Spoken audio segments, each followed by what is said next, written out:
Before we begin, you're watching AI President Analysis. This is a political analysis podcast for education and discussion purposes only. No endorsements, no affiliations. All information is based on publicly available sources. The talks are over. No deal, but also no war yet. Geneva, February 26. Talks ended after several hours. Both sides claim progress. Bullshit. There's no deal. They're meeting again next week in Vienna. If that fails, bombs drop. But here's what pisses me off. The Wall Street Journal reported what Trump actually demanded in those rooms, and when you read it, you understand why Iran said no. Here's what he wanted. Demand 1, destroy your nuclear sites, all three, Fordow, Natanz, Isfahan. Not disable them, not inspect them, destroy them, gone. Demand 2, give us your uranium, all 10,000 kilograms, transfer it to the United States. Just hand it over. Trust us, we promise nothing bad will happen. Demand 3, this deal lasts forever. No sunset clauses, no expiration, permanent surrender. These aren't negotiating positions, these are surrender terms. You know what Iran said? No, obviously. If you watch part 1 and want the follow-up, subscribe. This gets worse. Now let me tell you why these demands are insane. Imagine China told America to destroy NASA because rockets could be weapons. America would tell them to fuck off. That's what Trump asked Iran to do. Destroy nuclear sites means no civilian nuclear program, no medical isotopes, no research, nothing. Japan has enrichment. South Korea has enrichment. Brazil has enrichment. None have nukes. But Trump wants Iran to have zero. Why? Because he can. Transfer all uranium to the US? Are you kidding? Iran remembers Trump tore up the 2015 deal. They remember sanctions. They remember June 2025 strikes. Why would they hand over their uranium and trust him not to bomb them anyway? There's zero trust. Zero. Forever deal? No country agrees to that. Ever. Treaties have sunset clauses because governments change, technology changes, circumstances change. Trump wants Iran to permanently accept second-class status, to never have nuclear rights forever. No sovereign nation accepts that. So when Trump made these demands, he knew Iran would say no, which means he either wants an excuse to strike or he's a terrible negotiator. Probably both. Hit the like button if you think these demands are insane, because we're not done. Here's what actually happened in those rooms. Kushner and Witkoff sat in one room, Iranian foreign minister in another. Oman guy ran back and forth. This is diplomacy in 2026. Embarrassing. They didn't even talk directly. Kushner wouldn't sit with Iranians. Iranians wouldn't sit with Kushner.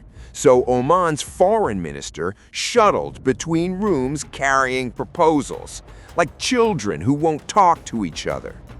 Morning session, Kushner reviewed Iran's written proposal. Didn't like it. Told Oman guy to tell Iran no. Afternoon session, Iran reviewed U.S. demands, laughed, told Oman guy to tell Kushner he's delusional. I'm paraphrasing, but that's basically what happened. By end of day, both sides claimed progress. Why? Because they agreed to meet again. That's the bar now. Not making a deal, just agreeing not to kill each other this week. Here's what they actually agreed on. Iran stops enriching above 60%, below weapons grade, for now. IAEA inspections increase, more intrusive monitoring. Iran can keep some enrichment for civilian use, not 10,000 kilograms, maybe 1,000, maybe less. Sanctions relief gradual, not immediate, tied to compliance. That's it. That's the progress. Everything else still unresolved. Will Iran dismantle sites? Unknown. Will they transfer uranium? Unknown. Forever deal? Unknown. Which is why Vienna next week matters. That's where this either comes together or falls apart. Comment if you think a deal will happen or if this ends in war. I want to know what you think. Markets reacted, and their reaction tells you everything. Oil was $71 before talks, dropped to $65 after. War probability went from 90% to 30%. That's progress, I guess. That $6 drop means traders think war is less likely, for now. But 65 is still elevated. Normal is 55 to 60. The war premium shrank but didn't disappear. Markets are pricing 30 to 40% chance of strikes, down from 90. Better, not good. Then Vance made a statement, and it was interesting. He said no chance of protracted conflict in Middle East. Notice what he didn't say. He didn't say no conflict. He said no protracted conflict.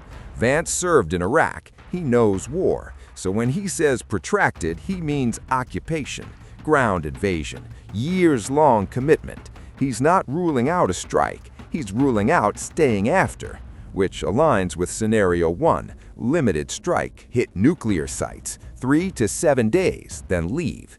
The military is still there. 2 carriers, fighter jets, ammunition. If Vienna fails, forces are ready. Share this if people need the update. This is part 2. Most people missed it. Share it. Timeline. What happens next week and what it means. Early March, Vienna technical talks.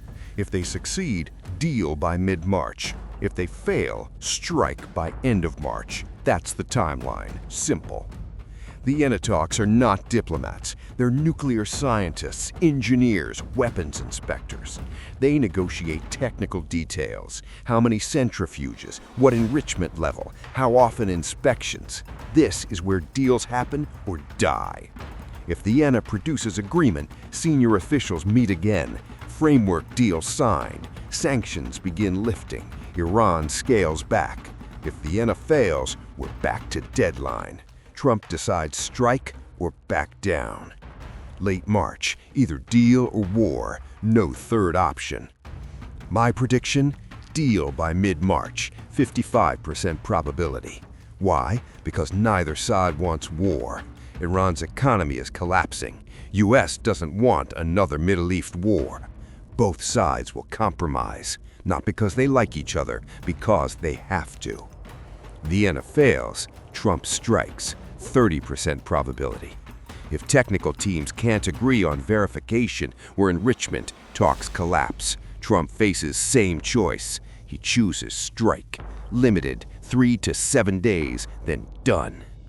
Talks drag on indefinitely. 15% probability. Vienna extends into April, then May. No breakthrough, no collapse, just limbo. Eventually, Trump gets frustrated and either makes rush deal or strikes. Here's what pisses me off about this whole situation. Trump set demands Iran cannot accept, then acts surprised when they say no. This is negotiation theater. He wants them to reject so he can say, I tried diplomacy, now we bomb. But markets dropped oil prices. That means traders think diplomacy will work. Who's right? Trump or markets? I bet on markets. They have money on the line. Trump just has ego. Diplomacy is on life support. Geneva bought time, that's all. War isn't this weekend, but it's still possible. Vienna decides everything. 2 weeks, we'll know. Subscribe for part 3 when Vienna results come in. This isn't over. The decision is delayed, not canceled. Subscribe.